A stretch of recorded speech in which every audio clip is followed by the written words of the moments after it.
contre, ce que les Sénégalais savaient, c'est qu'il y avait un recours. D'ailleurs, le Maroc a été dégoûté.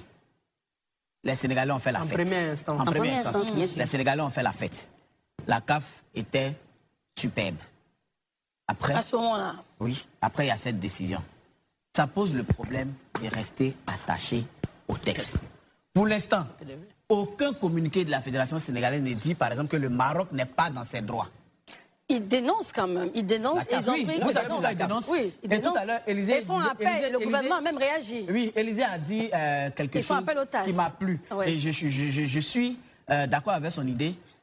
Mais, Christelle, si vous vous rappelez de cette finale, nous tous ici, dans le contexte là, l'arbitre de ce match-là, il pouvait dire c'est fini, le Maroc a gagné le match. Pourquoi pas, selon vous? Non, c'est impossible.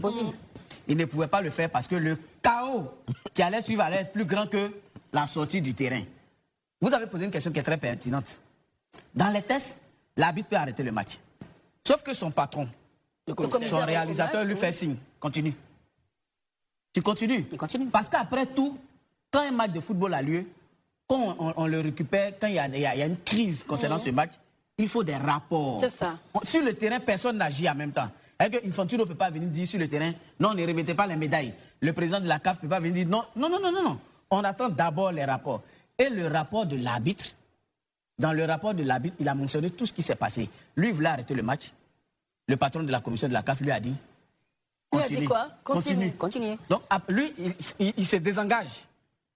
Lui, on peut lui reprocher son mauvais match. C'est le commissaire au match qui lui a demandé d'arrêter ou c'est qui? Le patron des arbitres de la CAF.